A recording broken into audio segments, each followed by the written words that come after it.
Hey, I'd like to open up this video by addressing some of the comments I've been seeing in regards to my last Repzilla video. And I want to say that I'm sorry. For absolutely nothing!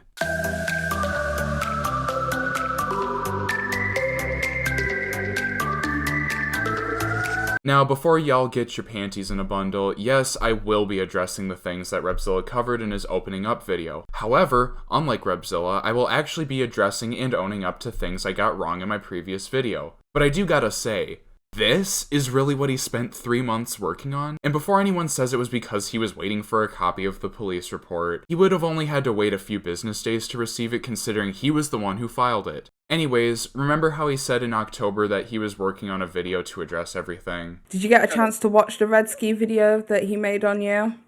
Yes, I have watched the Red Ski video. What are your thoughts? I've been working on a response for about a month. Yeah, he did a pretty good job of making sure he didn't do that. So without further ado, let's get this shit show on the road. I think it's best to start this video off by addressing the obvious and the only thing of substance that came from his video, Repzilla's stalker. In my first video about Repzilla, I made it a point that I didn't buy his story about this stalker, and that he blamed the incident on a random fan of his from Canada. I made these conclusions based on the information that was publicly available at the time, and the fact that Repzilla was making said claims while refusing to provide more context. I know that Repzilla said in a recent stream that the information regarding the police report was already publicly available. Dude, if I had to find that information on you, I would need to have your docs, something I don't have, and frankly I don't want to have. However, Repzilla did provide these receipts in his video that showed that he indeed had an internet stalker, and it seems that that stalker was indeed the girl from Canada. Another bit of information that I got wrong and wanted to clear up in this segment is when I said that Repzilla lived in Tennessee at the time of the stalking situation. I came to that conclusion for a couple of reasons. For one, the girl said that he lived in Tennessee during her interview with Marsii, and while that alone I took with a grain of salt, Repzilla's Bandcamp profile also listed Chattanooga, Tennessee as his location, and the same was done in his location on his Twitter bio back in 2018 according to the Wayback Machine. So to clear up that debacle, as Repzilla stated, he lived in Georgia at the time of the stalking incident. So to summarize, yes, there was a stalker, and had Repzilla given the details he did sooner, none of this would have been a problem. The one thing that did confuse me in this segment was the police report he showed. While it did show he filed a police report for online harassment, there isn't anything that links it directly to the girl, more so it's just circumstantial. Now I know some of you are thinking, but Redski, he got a police report and he's finally coming forward about his stalker. You should be giving him the benefit of the doubt. And yes, while I could offer him that, there's other times later in his video where he tells the truth, but then hides unnecessary lies and misrepresented information behind those truths. I just find it unnecessary for there to be that police report, considering I found the messages he showed between him and that girl to be much more damning. Regardless, I am glad he finally came forward and cleared up this situation. Now that that's out of the way, let's get on to talking about the fact that Repzilla spends a majority of his video talking about Marsii tells me one thing and one thing only. Repzilla is just as obsessed with Marsii as Marsii is with him. From the information I had when I was making my first video, I was under the impression that Marsii was just a small creator that Repzilla took advantage of and used for ideas, because yes, Repzilla does watch other channels and then regurgitates talking points that are well received before he makes a video on the same topic. I didn't realize that Marsii had a pattern of demanding credit from other creators as well, and to that I have to say, credit isn't due, and nobody owns a topic.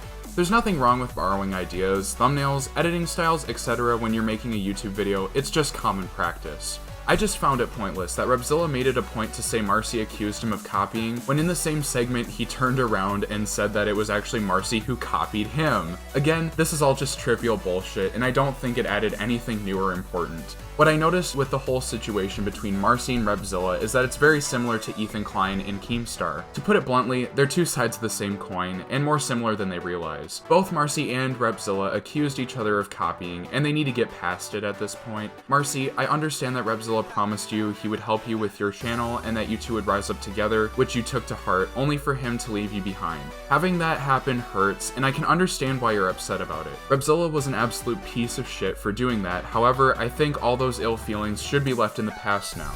Now let's get to the real critique. Remember what I said earlier about Repzilla misrepresenting information and telling unnecessary lies while also telling the truth? Well, he does that a lot in the Marsii bit. One of the biggest issues I had with this segment is how Repzilla makes the situation with him and Marsii out to be a much bigger deal than it actually was. One of the funniest ones is how he claimed Marsii manipulated him into sending photos for a potential thumbnail Marsii was making. I can't believe I'm even having to cover this situation again, but Repzilla just tried so hard at playing the victim here that I need to make this worth my time and laugh a little. Marsii messaged Repzilla saying he was looking for photos of him to use in a thumbnail, to which Repzilla unquestioningly sent 3 of them for him to use. After making the thumbnail, Marsii showed it to Repzilla for feedback, and Repzilla said it looked good to him. However, Marsii decided to use a different thumbnail for the same video later down the line. Just to note, a lot of creators do change their thumbnails of their videos. Repzilla claimed that Marsii manipulated him because he didn't use the photo in his thumbnail for that specific video, but instead used it in a thumbnail for a video that was critical of him. I can't even come to understand the mental gymnastics Repzilla had to use to come to a conclusion like that, because he was the one who made the choice to send those photos to Marsii. More than one, might I add. Furthermore, if he was unsure or uneasy about photos of him being used in a certain way, he should have asked more questions about the video instead of blindly handing them over. What also doesn't make sense is that even if Repzilla didn't send Marsii the pictures, Marsii could have still found the image he used, as it's posted on Repzilla's public Instagram page. Speaking of public social pages, this is something Repzilla doesn't seem to have a clear understanding of, as he claims Marsii doxes him on more than one occasion. I'm just gonna put it out there now, but I don't trust definitions coming from a guy who read the textbook definition of grooming and then completely redefined it to fit his narrative. Repzilla makes it a point in his video that Marsii doxed his city in one of his older videos because he showed Repzilla's SoundCloud page, where Repzilla lists his city in the description. Newsflash Repzilla, SoundCloud profiles cannot be private. The only thing that they allow you to private are playlists and soundtracks. Your SoundCloud is public and anyone can find it. You've even tweeted links to it before. Another odd thing is that in his video, Repzilla blurs his music name Rep Andrews and plays it off as a dox, which makes no sense considering that was one of the many stage names that he goes by. Besides SoundCloud, he also says Marsii doxed him by sharing his LinkedIn in a Twitter thread. Again, Marsii, I gotta say, it's obsessive to go to a thread about Repzilla and randomly link one of his socials, but LinkedIn profiles are not private, and anything you put on them is public for anyone to see. Yes, what Marsii did here was weird, but it isn't doxing, my guy. You go by Rep Andrews on LinkedIn and describe it as Repzilla LLC. In your video, you blur the words Repzilla, linked, Rep Andrews, LinkedIn, and Rep Has. I'm not really sure what you were trying to accomplish here, because all these words were unnecessarily excluded to make it seem like there was actual private information being spread. I also love how he blurs the word LinkedIn to try and hide where the link goes, but you can literally see at the bottom where the link takes you. Another thing that Repzilla doesn't make sense of is the situation where a video of Marsii's got removed. Repzilla took credit for its removal both privately and publicly, which is an odd flex if you ask me. Seems like something Jaden would do. Anyways, after standing by and accepting responsibility for the video removal, Repzilla backtracked this in his video and says that he lied about it to scare Marsii to try and intimidate him to leave him alone. Rep, why this claim that you lied doesn't add up is that this didn't scare Marsii into silence, it emboldened him to go after you further. Flexing the removal publicly also puts on the perception that a larger creator is going after a smaller creator, which is bad optics for your nice guy persona. This act of making it known that you took the video down was also included in Primink's video against you. Repzilla also says in the lolcow section of the video that he lied to Marsii about having connections to the mod team at lolcow. But why lie about something so trivial? It's funny seeing him fight the video removal thing as much as he did, because if we are to believe him taking the video down to be true, then he's willing to abuse the flagging system to get videos removed. On the other hand, if we are to believe what he is saying in this video, then he acknowledges that he's a known liar. So he kind of proved my point for me. Speaking of the lolcow thing, there's some inconsistencies there too. Repzilla insisted that he is a very private person, which is a bit contradictory considering he is the one who has tons of public profiles that he considers doxes. The only time he gets describing a dox situation right is when he mentions his dox being posted in a lolcow thread. However, even when he's being honest about that, he goes the extra mile to make things seem worse than they were. The screenshot Repzilla shows in his video does have his actual name blurred, but then he goes and blurs more words, which were just other stage names. Repzilla claims the other names were also his legal name, which is absolute horse shit. The other names he blurred were Repzilla, a nickname given to him by some of his detractors, which I can actually understand why he blurred this one. Rep Andrews, a public alias that he goes by, as I've said earlier, and Hello Today, which is the name of his band, which is already showed when he's talking about his SoundCloud. Repzilla says that Marsii blurred his real name in the video, which isn't entirely true actually. Marsii shows the lolcow screenshots a total of 5 times and blurs the name that shows Repzilla's real first and last name. However, the second time he showed the screenshots, it wasn't blurred. I'm going to chalk it up to an editing error considering all the other times he showed it, the name was blurred. But after watching Repzilla's video, I actually went back to the video he referenced, which is titled An Open Letter to Repzilla. And after noticing his real name was unblurred in one of the sections, I reached out to Marsii and told him to blur that part of the video. It's just strange how Repzilla got upset that the other names weren't blurred. He then goes on to say that it was a malicious doxing, which, once again, is false and makes no sense. Repzilla did actually tweet out the images of the lolcow thread, calling them fake, which ended up bringing more attention to it. All I've got to say to that is, Repzilla, have you not heard of the Streisand effect? Before I move on to the next segment, since we're fresh off the topic of removing videos and misinformation, I think it's time to take a look at the flag history that Repzilla included in his Google Drive.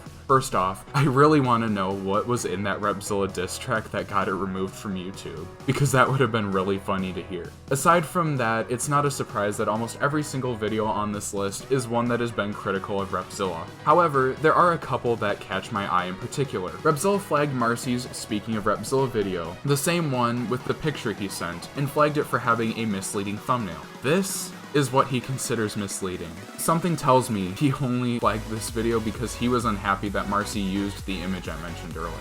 This literally proves my point. Repzilla abused the flagging system to try and get videos on him removed. Another video that stands out, which Repzilla flags for bullying, is a stream from Crows of Judgement. I'll be covering the specifics of this situation later in the video, but to give a teaser, it's a stream about an alleged child predator who was in Repzilla's Discord server. The last video that stood out and serves as a great transition into my next part is his flagging of Primink's video on the Rewired Soul.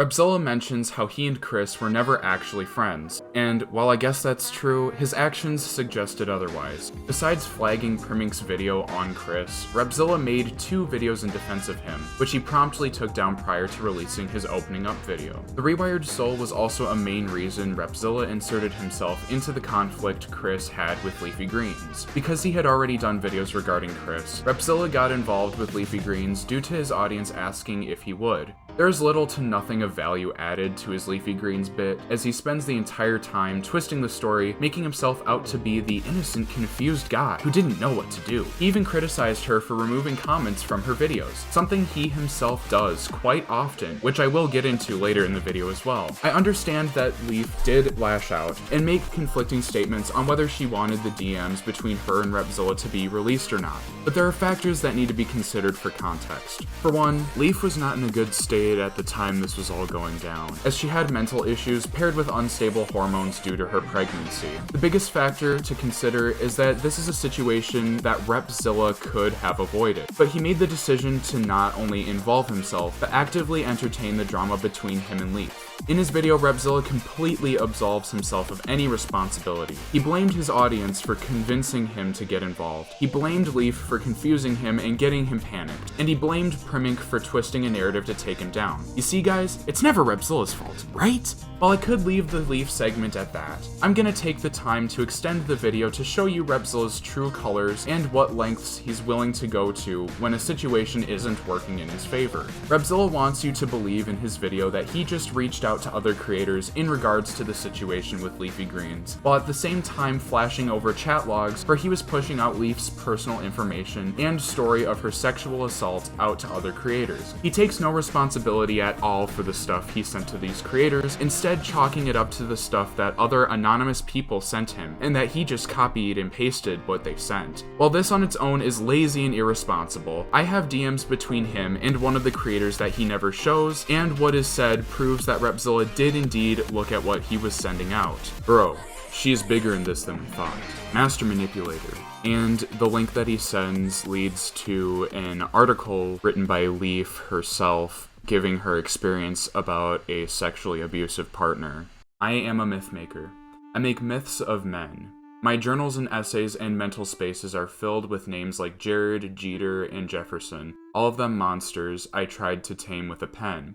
My version of myth-making is a form of self-deception. I don't do this on purpose. It's a defective coping mechanism, a way to withstand unbearable situations like drinking to warm yourself on a cold night. You may fool your brain into thinking your body is warm, but it doesn't stop your body from developing frostbite. These myths may pacify my terror around abusers, but they don't stop the abuse. This is where the perennial truth versus fact debate in creative nonfiction gets even more complicated. What happens when I feel like I'm telling the truth, but it turns out to be a lie? What if the facts are correct, I just left some out? What if I feel just as duped as the reader when the truth reveals itself? Writing is not a passive force in my life. When I write something, it becomes a permanent artifact of a thought process from another time. I write people into existence. I write dangerous men into martyrs. I leave out the gruesome details, the sexual, emotional, psychological, and physical abuse, because I am a product of abuse. I don't know what life without abuse looks or feels like, or how I might achieve it, because I am gullible.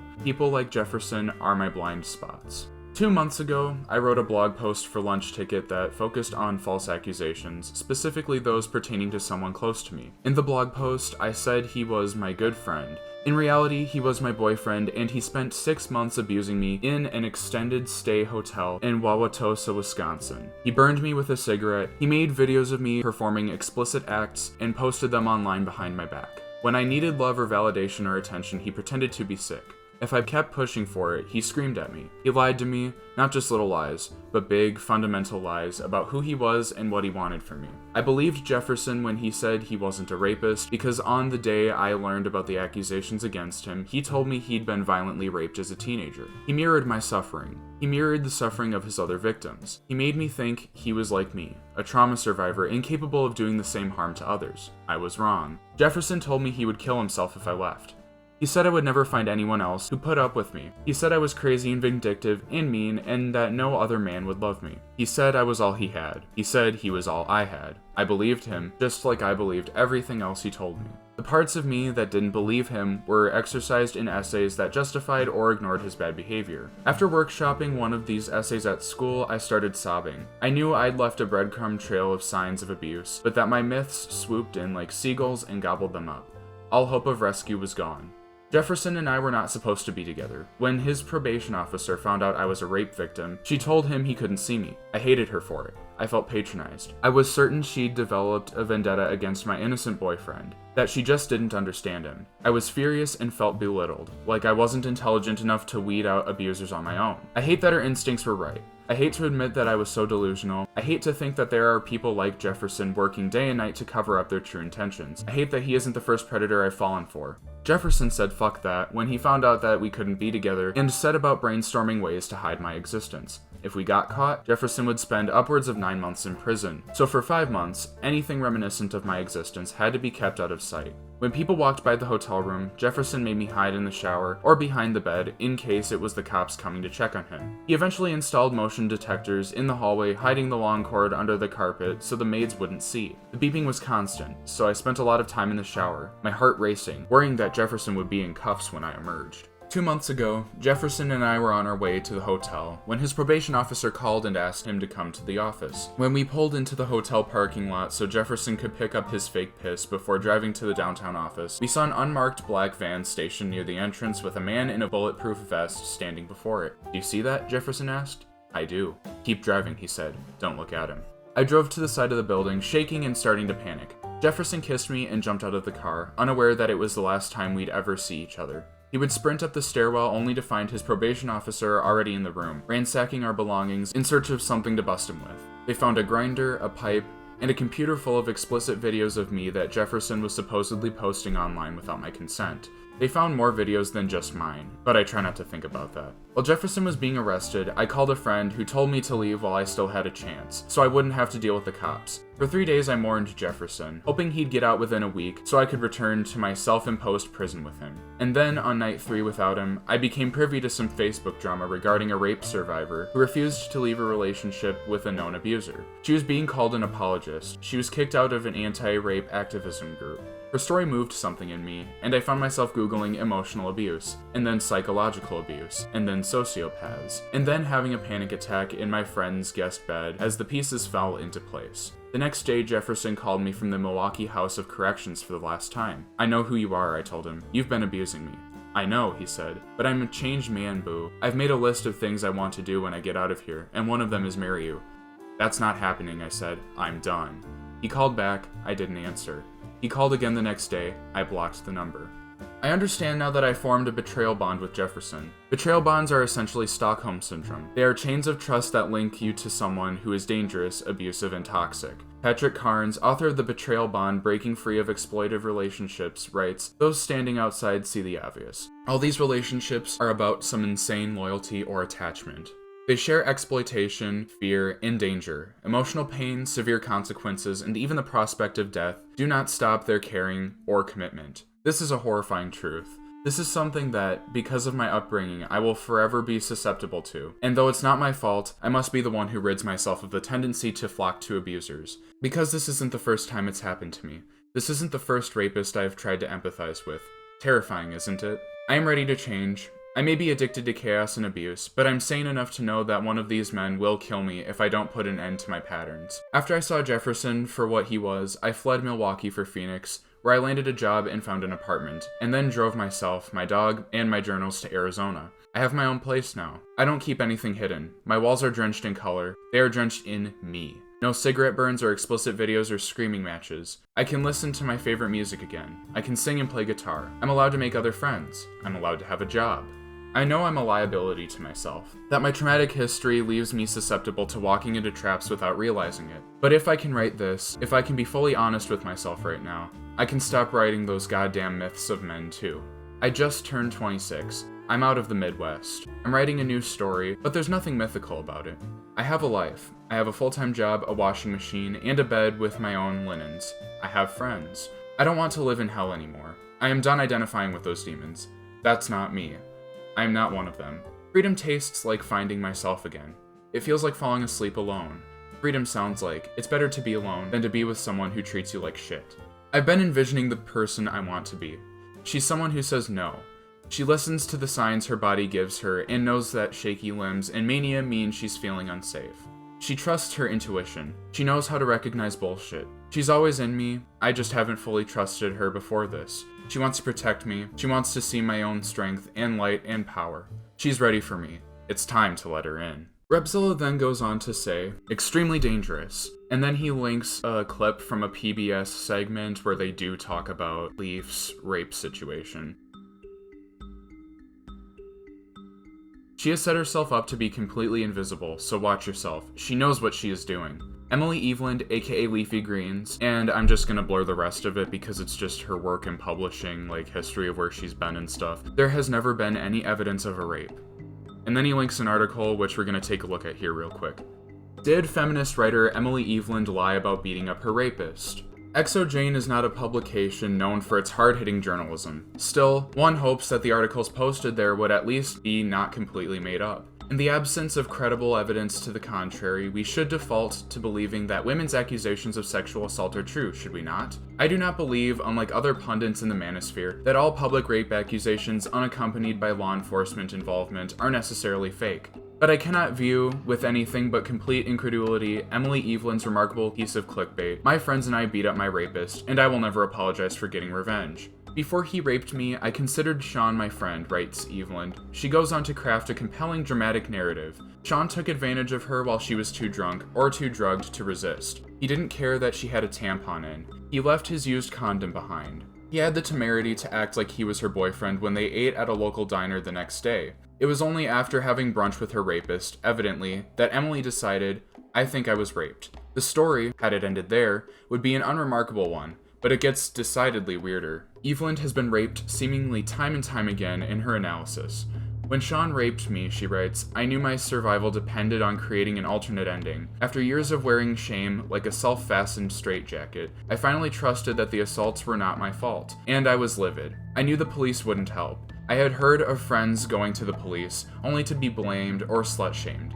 I assumed I would be met with similar accusations since I was drunk and considered Sean my friend. Just like that, Evelyn summarily dismisses any thought of going to the police or seeking legal redress for the assault. It's a cynical view to be sure. There seem to be an awful lot of feminist buzzwords sprinkled in there, but that by itself is not alarming or suspicious. No, it's what happens next that should raise your eyebrows. I called my ex-boyfriend, a relative, and a friend, told them I had been raped, and asked the three of them to come to Rochester, she writes. I said I had a plan, they didn't ask questions. My ex hopped a train from Indiana to Rochester, and the others came in from Chicago. Over the next 3 days, we held private discussions in my bedroom, met up with Sean's roommates, and then talked to his friends. The consensus was that our plan was fair. Emily Eveland is an avenging street angel. The much debated plan was to travel to Sean's house and beat him. Miss Eveland writes that she and the ex sang along to Tupac on the way to the assault. It's a very rousing moment, a bit of visual imagery that emphasizes Emily's journey to reclaim her personal power by beating the living hell out of her alleged rapist. Eveland claims that she and her posse of ski mask wearing rapist beaters arrived at Sean's house a grand total of 2 weeks after Eveland was raped.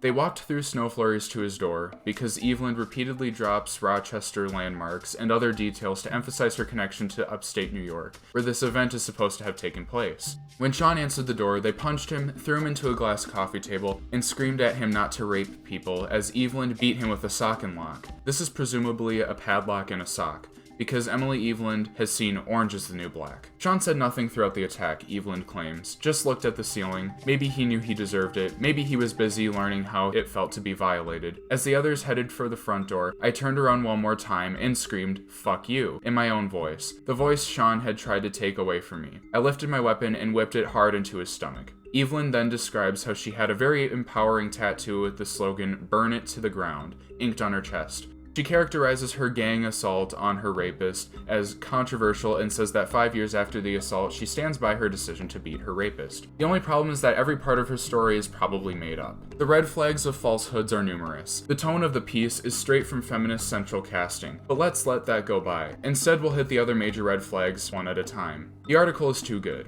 This is some powerfully written stuff. It's crafted so well, in fact, that you have to question the narrative because real life seldom works out so poetically. People question Lorenzo Carcaterra's Sleepers for the same reason. The story was so good, it couldn't possibly be taken from the messy, often inconvenient world of real life. I don't for a minute believe this incredibly vivid story, replete with so much girl power iconography and trite feminist imagery, happened as described. Rochester, Rochester, Rochester, also Rochester. I work in Rochester, New York. I know the city she's describing. This woman drops so many prominent landmarks, it's like she's writing one of those dating profiles where she needs to prove that she's not a spam bot by invoking the local landscape. Something about the way she does that just doesn't ring true. It's like the way people in television commercials talk about the product, or the way people in soap operas always offer unnecessary details in conversation so that the audience can keep up with what has happened. Hey, want to travel across state lines to assault some guy? I don't for a second believe a woman's ex-boyfriend, much less that ex and other people, would drop everything and travel from other states to New York without asking a single question. I don't know of anyone I've dated for whom I would cross state lines because she hinted at a terrible plan for vengeance. Who commands that sort of loyalty? And why, among all the friends, relatives, exes, friends, roommates, and uncles, cousins, brothers, former carpool members, did nobody say, hey, committing a revenge assault seems like a really bad idea and a great way to get shot in the face? If Emily Eveland was so traumatized by being raped that she was willing to commit vigilante violence, why the bizarre television-friendly episode in which she and the ex rap along with Tupac on their way to get some payback? Why the tattoo?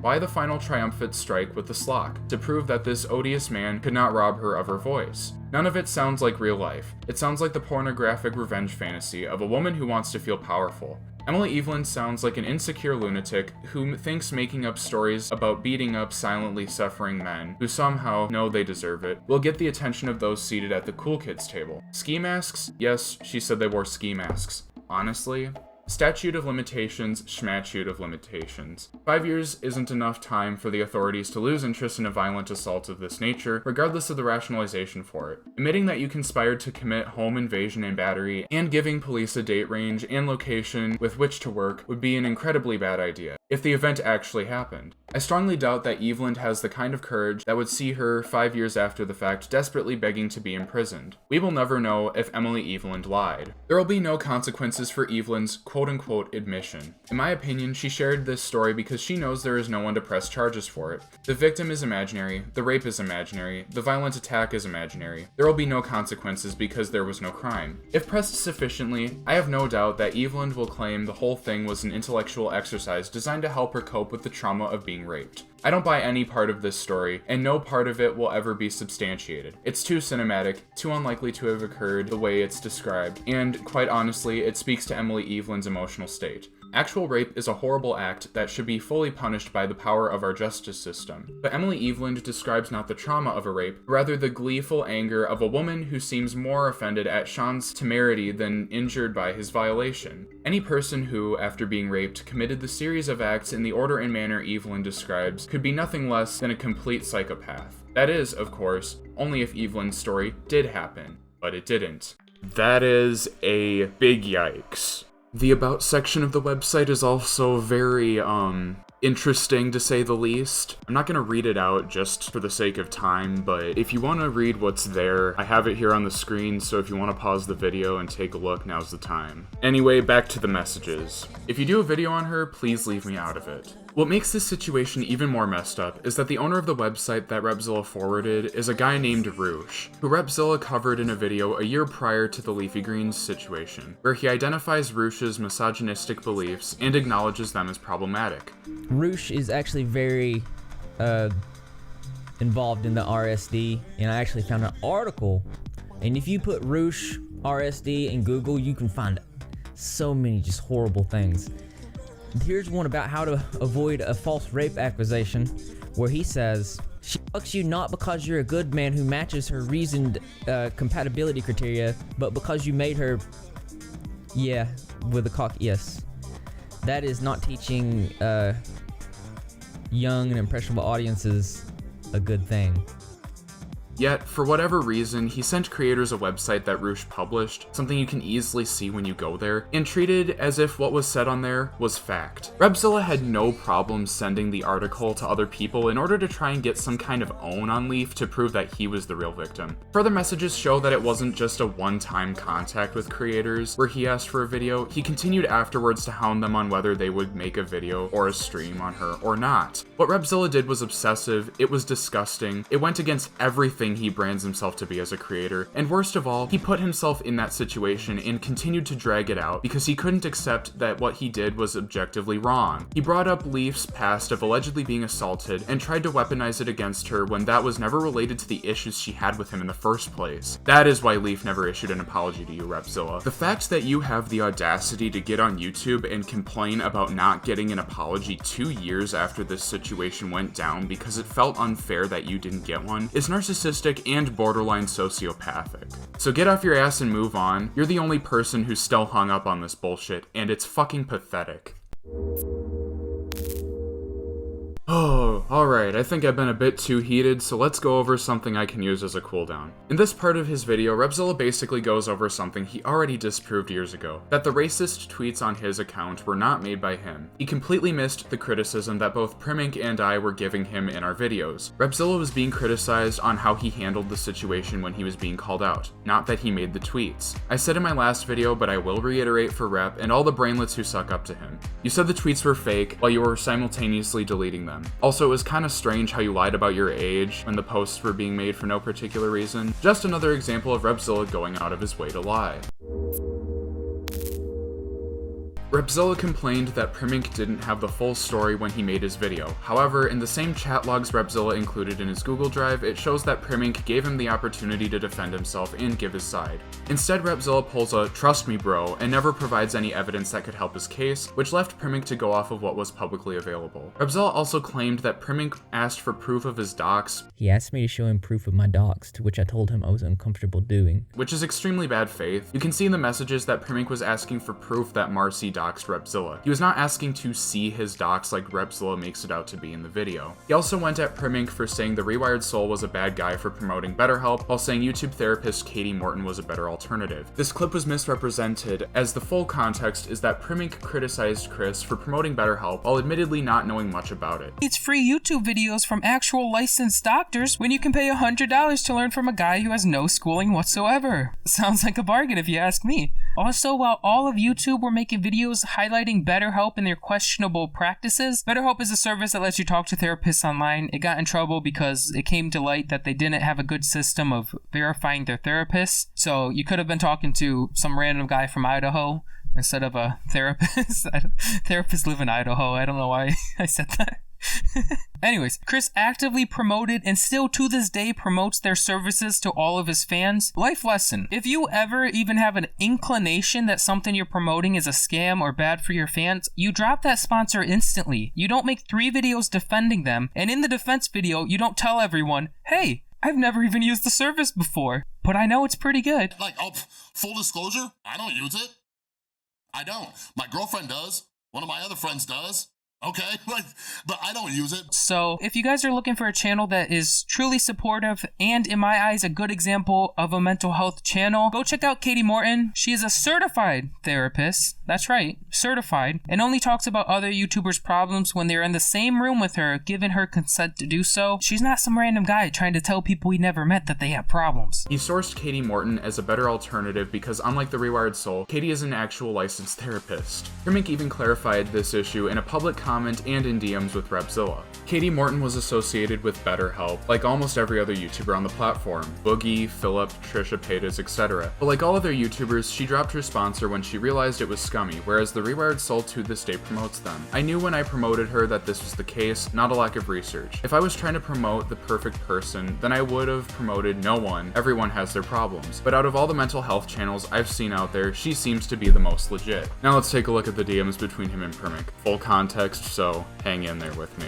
Repzilla: I'll be straightforward, broda. You messed up on your video about the Rewired Soul. You should probably apologize for misinformation or something another. This is advice. When I first started on YouTube, I made several mistakes of lacking research, but learned from it, and thank goodness I made my mistakes when I only had a few hundred subs. I think you grew too fast and didn't get to learn this experience. Katie Morton does still promote BetterHelp, and is extremely business savvy and knows what she's doing. I've done extensive research on her. Good luck. Primink: I know Katie Morton was at once affiliated with BetterHelp. I didn't realize it was deeper than that because she was just a channel I was shouting out that I heard good things from, not someone I was full-fledged looking into. If the only critic is about Katie Morton, the person the video isn't even about, then the video is fine. I'm certainly not apologizing. In the last day, I've received dozens of messages from people in the community. Messages of him only asking about views and money. Him knowingly putting out videos without the full research, him using people, etc, etc. I don't know if you're friends with Chris, but it kind of seems so, but he's not a good dude.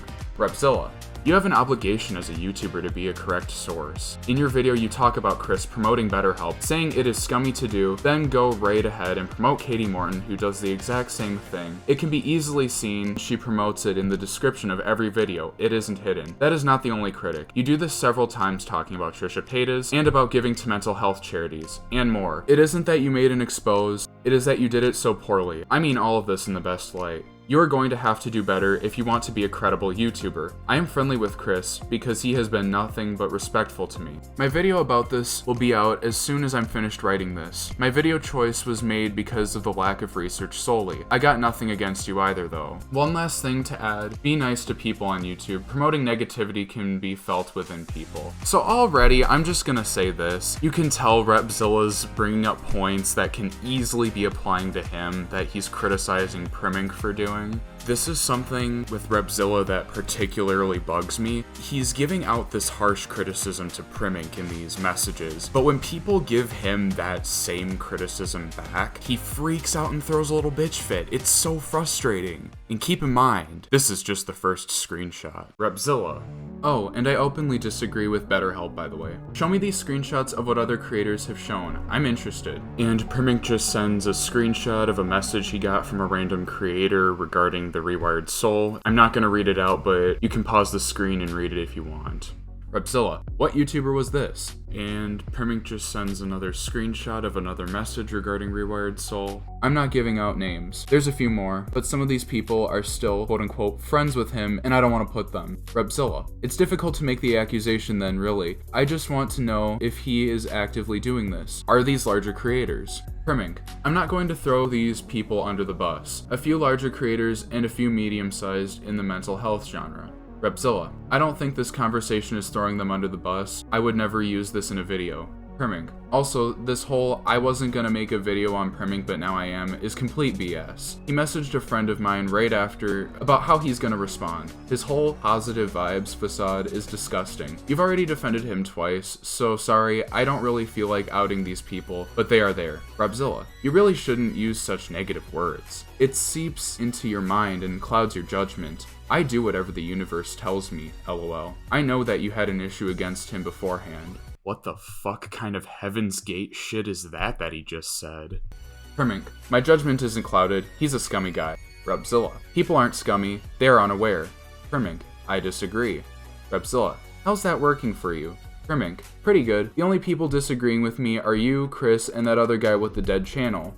Repzilla, you mean Roberto? Chris needs to work on pieces of his content. So do I, as do you. You need to always have an open mind to these things. Doing things to spite because you feel it's your duty to snuff out evil will only hold you back on YouTube. You need to be more patient and relaxed. You could accomplish a lot more by befriending Chris to help him become better rather than close yourself off to growth. Primink, I don't do things to spite people. If I see someone doing something scummy, I speak about it. I don't care if it's hurting my career. I'm not a fence sitter that's trying to please everyone. I speak my opinions, and I certainly am not going to befriend someone for growth. Repzilla, you do understand that everyone looks at the world completely different than you. What is scummy to you is amazing to another, so it isn't very much right for you to force content onto people. Each person has their own unique perspective. Unifying people rather than separating them will make a bigger impact. You mean, like the time you unified a whole community against Eugenia Cooney? Primink, if people don't agree with my rationality, then they dislike the video or comment their opinion. It's not forced on them. I think we just have two different mindsets going on here. I'm not changing my thoughts because it's not a popular opinion. Repzilla, I think you have a set mindset too prideful to change. I accept any and everything. I have my thoughts and choose to focus on compassion because I understand that everything is evolving at a different rate. Not everyone knows what you know, and to be unaware of that fact is ignorant, and if you're not careful, your ego will hurt you. One day you might have a family, and you will very much care about your growth. I see you don't do this as a career, but I do. Chris does. You have 120k subs, but you don't do much for brand building. So that just leaves you on here doing this for bragging rights? What else is your purpose? I'm very curious. Primink, my purpose is it's a hobby. The snakes in the community is insane, and I'm lucky to have found a great group of people who are all genuine. People using other people for growth is sick in my opinion. I build real friendships on YouTube. I don't use people as a ladder. Repzilla, so you do it for fun. The less aware people are, the more inclined they are to be a snake. Through compassion and not perpetuating negativity, we can change them. It's hard sometimes, but the video you did on Chris caused Chris to make a video and caused me to make a video, dividing thousands of people. Crazy when you think about it, forcing people to choose a side, when in another life you could have united audiences and built to be a bigger, better platform. A true inspiration. That takes great understanding and great power. Primink, are you on drugs? Repzilla, I'm a straight edge. Have a good day. Hey, I see what your concerns are at the heart. I feel bad that some of your fanbase was upset with me. Primink, it wasn't just my fans. It was your fans also, and it wasn't about hearts. The video was just bias. People are aware you're friends with Chris and collabing soon. People like your channel because you do both sides of the story, but you failed to do that here. Repzilla, I disagree. I don't know Chris outside of YouTube. I'm respectful to anyone who is respectful to me. Your points were incorrect information. If it wasn't for that, I'd not make a video. It's simple as that. I'm not worried about. I just wanted to let you know I understand why you made the video. Primink, you can say that it wasn't biased, but practically everyone, including your fans who've never watched me, are saying it is. Repzilla, I'm happy with the outcome personally. I understand why you don't like the Rewired Soul. Take the W, lol. I do feel bad that your fans thought I was biased, but I don't feel it unnecessary to make a video providing all my points. I don't want to divide the community at all. I'm about peace and love. If the shoe was on the other foot, I'd have done the same to the Rewired soul. I don't have an issue with you. I really don't have an interest in dividing the community. I agree with what you were saying about Chris, and as I have said multiple times, I'm not best friends with him. I am respectful to those who are respectful to me. Is everything okay in this corner, or are we still going to Twitter fight? LOL. I also apologize for leaking the DMs, but you did it first, and it was contextless. I didn't agree with it. Hey dude, I told you multiple times I was not close to Chris. I have literally done nothing to no one on this platform. I saw you commenting on that video the other day. I have all my receipts and videos on everything that I have ever done. If you have questions, then you should probably ask me. I have been very respectful to you and do not want to be a focus of false allegations and misinformation. I wish you wouldn't lump me in with the Rewired soul. If you have questions, then you should ask. Primink, I have no questions. Repzilla, I haven't done anything to anyone. I also have the receipts for people who slandered me that I have ignored. If you drop a video talking about one of those things that I haven't addressed, I will be forced to come out against it. If you have questions about something, just shoot it on over. I will provide you with whatever you need. I don't have anything against you. I just reached out to the Rewired soul because I am tired of people lumping me in with him, and I am in my own lane over here. Primink, actually, I have one question. How do you explain the blackmailing of Marsii's channel? Repzilla, I accidentally added Marsii on Facebook along with a few others. One named Jade is still there. I was involved in a very serious stalking incident, and pictures of my family started going around. I was told it was by Marsii. Marsii was not the person stalking me at the time. It was a girl, but I have since become aware that he has become very obsessive. I removed Marsii from my Facebook and told him I did not want further contact, and that is when the hateful videos began. During the time that I was talking to Marsii, I was helping him grow his channel, and I was even going to buy him a camera because he was talking about how he wished he had one. The part where you think it was me blackmailing him was me trying to get his video down because it had images from my personal Facebook that was easily identifiable of me. It was too late. The girl ended up finding me, and soon my girlfriend was getting calls and messages of all kinds. I had to go to the police. It was extremely stressful. Marsii continued to make videos, and eventually he got his channel terminated for abusing the copyright system. I reached out to Marsii just last night because though he did me wrong, I still feel bad for him, so I was gonna hear him out and let him know it's all good. I have a big heart, and it often gets turned around on me. I was overly nice to Chris because he was so respectful to me. I don't watch his content, and it wasn't until one of the last times we spoke that I realized he was saying nasty things, so I cut ties and told him I was cutting ties and wished him luck. I reached out to him today telling him to clear things up about our relationship to you. I want to be left alone, man. I have serious stuff I am dealing with at home. If you need clarification on anything, let me know. I'm not in a good state of mind right now because my family members are not doing good. I also have every receipt and all the evidence to do with the Marsii situation. In the case of Marsii, he did wrong and I talked about it during that time. If you're talking about the MacBook girl, she faked her suicide while her family was being complicit. I have all the evidence on that, including not making $1 on my original video. I shot a video outing her, but then discovered she was on the autism spectrum and could not help what she was doing. The adults in her life were to blame. Primink, do you know the MacBook girl's family? Did you talk to them before making the video? Repzilla, no, my audience reached out and asked me to cover the story. I did. It was the hardest video I ever made. I have that video if you have never seen it. I made it when I had like 9K subs, I think. Primink, yes, you can send it. Repzilla, sure, I can show it to you. Can I ask what your video is about? If it's on that or Marsii, I have done videos on those controversies. Have you watched them? Most other things that I have seen people say are just straight lies, lol. Like I have a second Reddit named Poppy Gospel. Not true. Primink, can you send the video? I've never seen it. Repzilla, can you promise not to use it in a video? The reason is because I don't want to give attention to those people or anyone who would exploit suicide. And the last time I talked to Anne, she said she wanted me to take down everything and I agreed. She isn't mentally well. I have friends of her that were in the hospital with her who have reached out and told me more. Primink, if I use it, I'll show small clips. Repzilla, No, it cannot be used. Look, bro, I don't want to have a YouTube war with you. I'm telling you right now, and you'll have to take my word for this, I have never done anything to anyone purposely since my time on YouTube. I understand that people might not have my best intentions in mind, so I have saved all receipts and videos with everyone. If your video paints me in a negative light about those things, I will have to make a video with all evidence, debunking things, giving attention to people who I have decided not to give attention to, or I have agreed to drop things about. I even have DMs between me and the Rewired soul of me telling him straight up about stuff I didn't agree with. I should have probably stopped talking to him, but it is hard for me to ignore anyone, and that is why I spend sometimes 8 hours a day replying back to my fans. That sounds a little interesting. We'll be going over that later on in the video, actually. Primink, could I see that DM? And his response. Repzilla, I can't tell if you're picking at me for a video or not, lol. This is all off the record and private. Primink, the DMs are? Repzilla, yeah, lol. I would appreciate if you would talk to me about your concerns. You should know that I never told Marsii the seriousness of the situation. The law was involved and my girlfriend was scared for her kids. So when he came out with a video of my personal information, it took things to another level. I had to stop live streams and all kinds of things. It was May to June when it started, and he dropped his video with my image on my personal Facebook when the stalker was actively looking for me, and she was in my comments. Someone reached out to me to let me know that Marsii was leaking pictures of my family. Although I could never confirm, I removed him and my Facebook has been private since.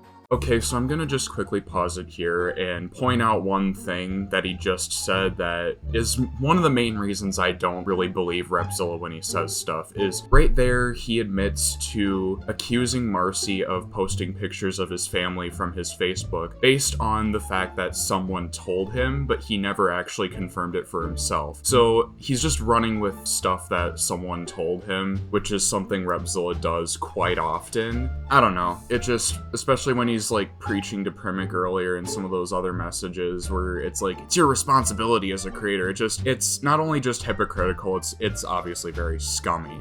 Anyway, back to the DMs. My girlfriend doesn't even put pictures with me on her Facebook because during the same time, there were some other things going on involving the court. Things I cannot talk about very openly, but have talked about in videos when I was going through it. So criticizing me is fine, but talking about the situation puts me, my friends, and my family in a dangerous situation. Primink, do you have proof Marsii leaked info? Repzilla, I do. I also have the evidence of the stalker reaching out to my girlfriend asking her if I was the one on her profile picture right before Marsii dropped his video exposing my personal Facebook. Primink, show me the proof he leaked info. Repzilla, I don't feel comfortable doing that. You leaked conversations of me and him on Twitter, didn't you? Primink, I'm trying to give you a chance to defend yourself. If you don't want to do that, then that's fine. Repzilla, are you trying to give me a chance to defend myself for your video? Primink, yes, I'm fair. If you said you have proof he was leaking your info, I'll hear you out, but I need proof. Repzilla, you do understand that this is a dangerous situation. I'm not at liberty to openly talk about it. It involves my friends and family, and it's not a cool piece for my video. Primink, alright. Repzilla, are you still moving forward talking about that in your video? Let me think on it. I just woke up. There's more to the Leif story too. Yo, this is my attempt at being fair. I have no interest in splitting our community. I have learned a valuable lesson in looking into other creators before I do collaborative work. I like your content a good bit and have no interest in some kind of dispute. I will say that no matter how hard you dig, I know the only inconsistency you will find is people making things up that I can easily discredit. You seem honest, so I don't think you'll make things up. So I'm open to talk to you. Just let me know what you got in mind. Hey, I wanted to ask you something. I wanted to know if you would remove your video on me. You do not have to, and I don't expect you to, but I wanted to explain what's been happening on my side. I understand there was issues with me not completely understanding what the Rewired soul was doing back then, and your video did open my eyes to that fact. He's literally one of the worst. I cannot stand how he never takes accountability. Look who's talking. I need to slow down and take better care of myself.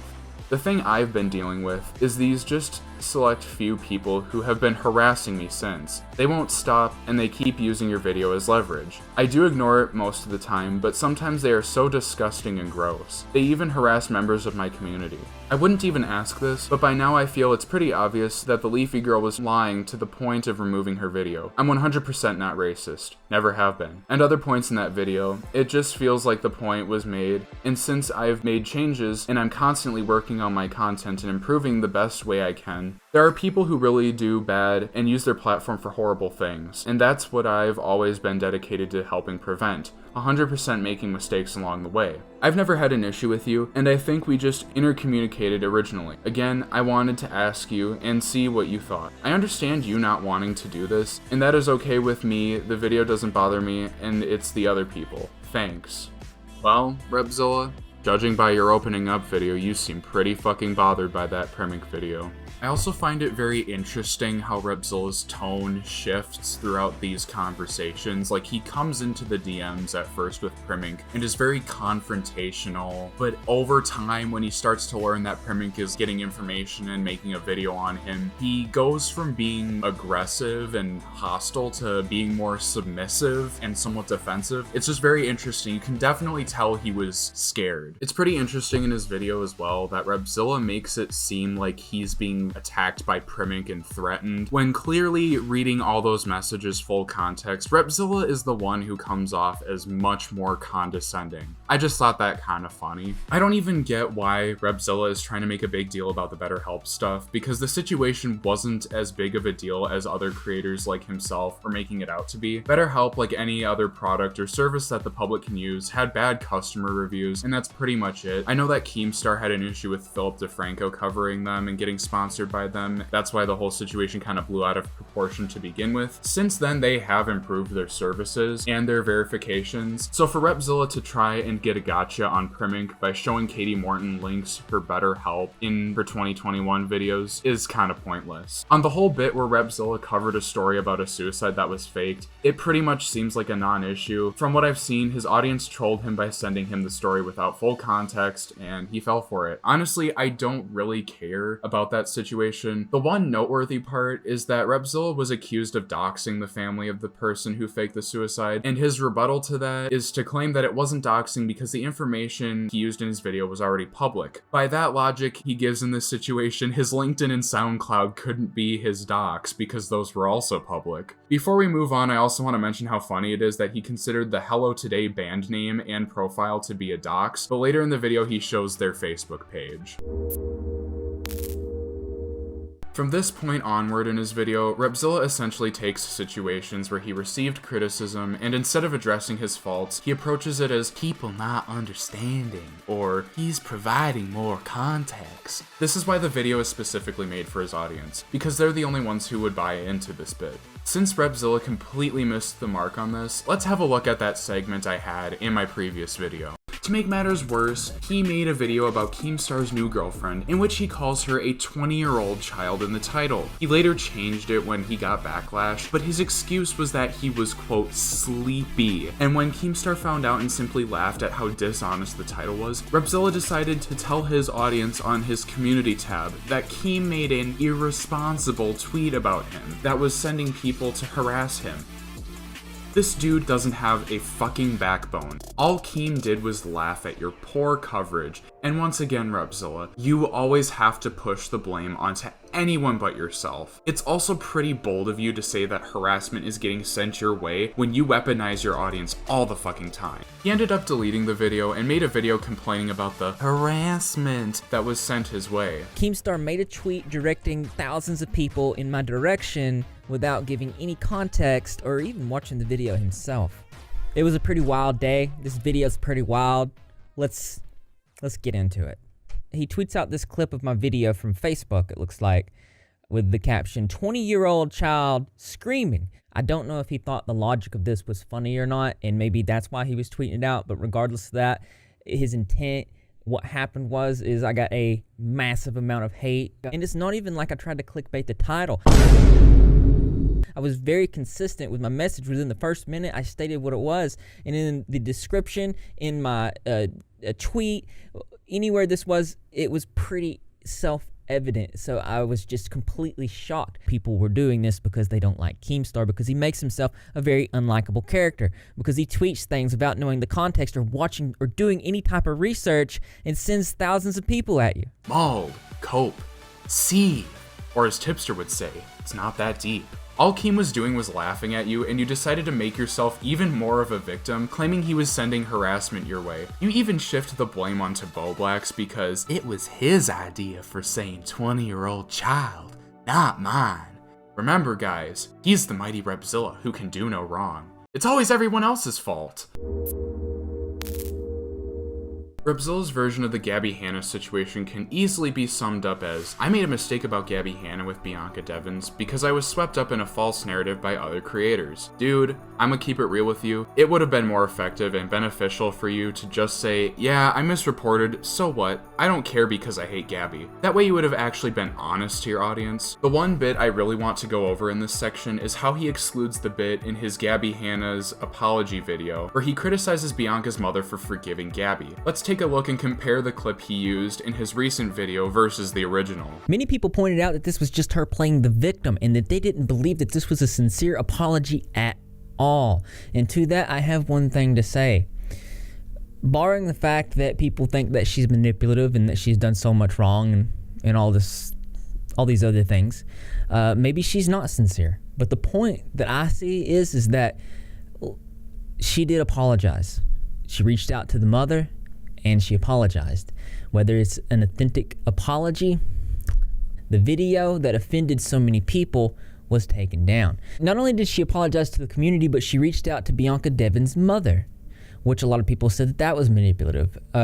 Bianca Devins' mother did forgive her. She said, it's okay. It's fine. She responded, hi, thank you for reaching out. I didn't take as much offense to your video as Bianca's friends did. Oftentimes young kids get offended and make a big deal out of things when it's not necessary. I appreciate your apology and the fact that you reached out to me personally. And then I told her, thank you for understanding. I would never meant any harm. I wish I would have acted sooner. I didn't know how. And then I said I was considering making a public apology, but only once I spoke to her and only if she felt okay with it. I'm perfectly okay leaving it be if you're more comfortable with that. She said it's up to you. Sometimes letting it settle down is better, but if you want to be public about it, you can. I really wasn't offended by the video. And I said I agree with that when it's just drama, but I think people are actually hurt by what this turned into. So this is one topic I'd be comfortable not just letting go. Would you mind if I mentioned I spoke to you, etc., etc.? She said, absolutely. Like I said, it didn't offend me. You can tell people I said that. Here's my thoughts on that. So Bianca Devins' mother probably doesn't know who Gabbie-Hanna is. Probably doesn't know a thing about the dramas that she's been involved in the past. So basically this stranger hops in the DMs and says, hey, I'm extremely sorry. I did this thing. It was unintentional. I didn't mean to. Well, of course, Bianca Devins' mother is going to be like, oh, well, that's okay, because how many people do you think that are just going to be mean in that situation? Think about it. How many people do you think are going to like get all up in arms in a given situation like that with no context about a person or who they are? I put it in another way is like, person A says to person B, hey, I did this thing. It was unintentional. I didn't mean to do it. I'm sorry. You're going to be hard pressed to find a person that's going to be like, oh, you didn't mean to do that? Well, I don't accept your apology. I hate you. You're like, it's human nature to forgive, and that's what we're seeing here. I was afraid that if I talked about it or addressed it, that it would call more attention to it. And if I called more attention to it, then more people were going to talk about it, and then it would create this media frenzy around this tragedy. I felt like by addressing it that the likelihood of her family and friends seeing it would be much, much higher. Well, this is another thing that people found manipulative, and I can agree with this part. Like I said, the whole point is that whether she isn't authentic or not, the apology is good enough for me. Now, we can sit there and we can slam her character all day long and say that she did this, she did that, that's wrong. I mean, that's an easy thing to do with a public figure like Gabbie-Hanna alone. Of course she waited. Most people that do something wrong may never say something if no one says anything about what they did. For example, when we did our video talking about this situation, she didn't say anything right away until it got big enough to where she had to make an apology about it. Repzilla, you did the exact same thing during the Eugenia Cooney situation. So her saying that she waited and before she said anything, I fully believe the reason that she waited was because she was wanting to bide her time and see if this was going to blow up as big as that it did. This part cuts off from the 6-minute 22-second mark and transitions to the very end bit of the original video at 14 minutes and 13 seconds. I'm not going to play an additional 8 minutes of the rest of his video, but throughout that 8 minutes, he goes on to drag her character and nitpick. The same thing he's criticizing other people in the same video for doing. These channels, these commentary channels, these drama channels, they highlight what people do bad in hopes that things will get better. Well, some do. Most do. I want to believe most do. There are some channels out there that just perpetuate drama because it's good views, and if that's what you're doing with the Gabbie Hanna issue, don't do that. Quit doing that. Leaving out bits of a video you were actually getting criticism for and recontextualizing it to make you seem more of a victim in this situation is just sad. Additionally, it's extremely manipulative how a focal point of this segment is Repzilla insisting how he had good intentions, and then mentioned multiple times how he donated to the Bianca Devins Scholarship Fund. Don't get me wrong, dude, it's cool that you donated, but that doesn't make what you did any less bad, and it isn't even relevant to the criticism you were getting. There's not really much I have to say on this, other than I stand by my criticism of the way Repzilla presented the situation where James Charles posted about watching a 17-year-old Minecraft streamer play Bed Wars. If you take issue with my stance, I don't really care. We can agree to disagree on that. One thing I will say though, is it definitely is not as bad as the other things Repzilla has done. That's pretty much everything that Repzilla talks about in his video. Despite saying he'd address everything, he never owns up to the actual stuff he was receiving criticism for. No addressing the live stream where he walked back everything from the Primink debate after Primink announced his hiatus. No addressing how he accused a minor of doxing without proof. No addressing his debate with Nicholas Diorio other than... So we're in this live stream, and I'm actually upset with Nick, because me and Nick were supposed to be homies. And I get it, their whole standpoint on it and everything. You want to say it was a debate, even though it wasn't a setup thing, that's fine. I don't really give a shit. Like, if you want to say you beat somebody with a brain injury in a debate and you want to get props on that, more power to you. You did good, okay? No addressing the walkback he did after Tommy C's stream got taken down. No owning up to his issues with Eugenia. Oh, wait. Now, I know this situation might feel old and worn already, but considering the significant number of heads that Repzilla turned due to how he handled Eugenia Cooney, it would be a disservice to point out how dismissive he was when addressing his actions. Saying he addressed what people were wondering is definitely more of an overstatement. Yes, I'm well aware that he issued an apology to Eugenia Cooney, and like I said before, that's great. The problem is that he was backed into a corner before he did it, and it doesn't take a genius to figure out that the only reason he issued an apology was to try and take some of the heat off of him. I don't blame him for dropping Belle Aubrey, because she's insane. But then again, he's to blame because he was in her DMs since at least January entertaining her conspiracy theory that Eugenia Cooney worked with YouTube to get her channel taken down. Heck, that stream with her that you removed, Repzilla, proved that. I'm trying not to show our DMs. Oh, yeah. I'm a professional streamer, so, you know, I got this stuff on lock. Yeah, and she has a very similar narrative response to each and everything that happens, which is, oh, I didn't do this. It's not my place to talk on this. It's not my fault. I didn't do this, and shifts blame elsewhere. Actually, she blames the viewers for not understanding what she meant.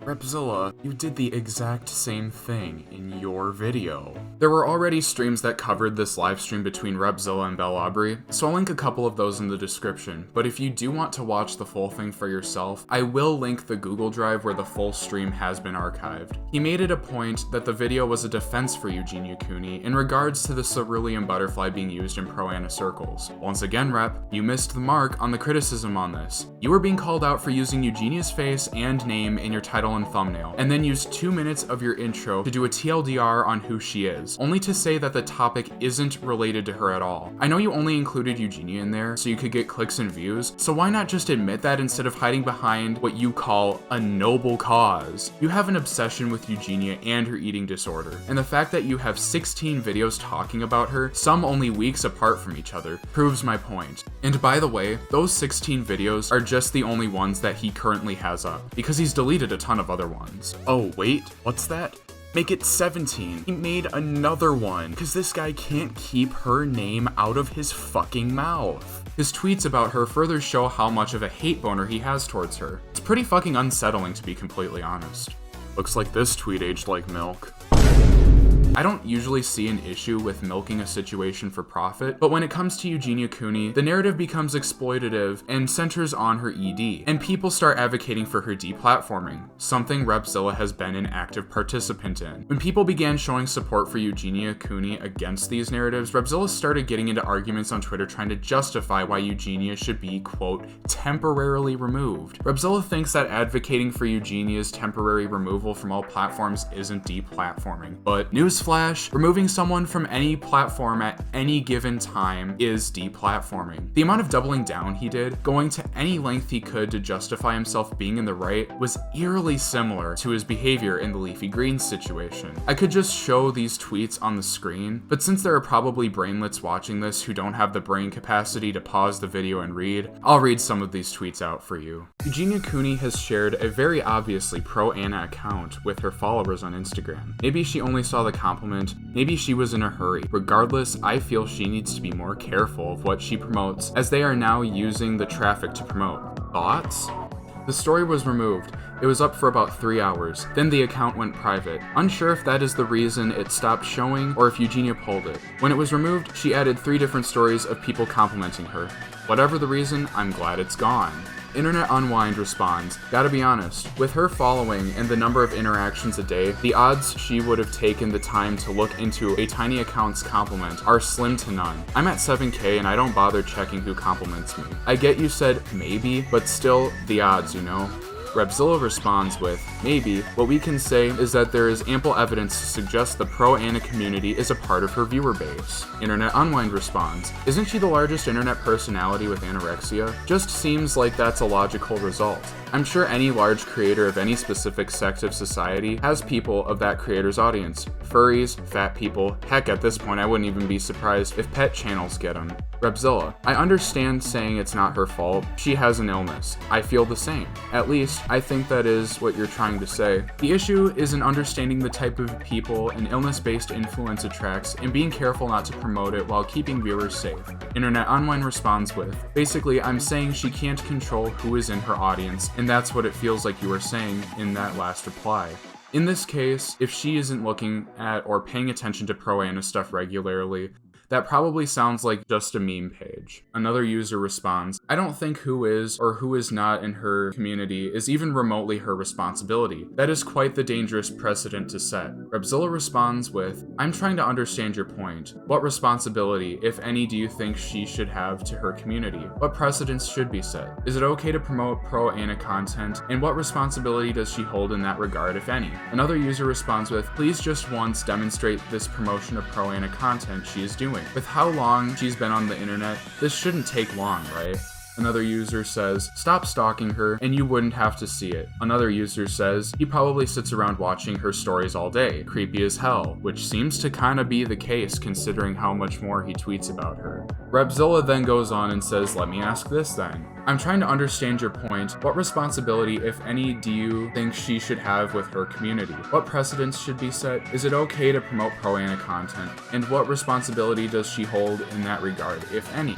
Internet Unwind then responds and says, she likely was unaware, and that is why when made aware she deleted it, which is why this feels like it was unnecessary because she corrected it. She can't share a compliment without being scrutinized for why she should share a nice thing someone said about her. Seems like overkill. Repzilla then continues to respond to Internet Unwind and says, the account set itself to private after I made my tweet. I made my tweet because they were using the traffic she gave to promote themselves. Maybe she did this unknowingly, but regardless, it needed to be taken down. Can we agree it needed to be taken down?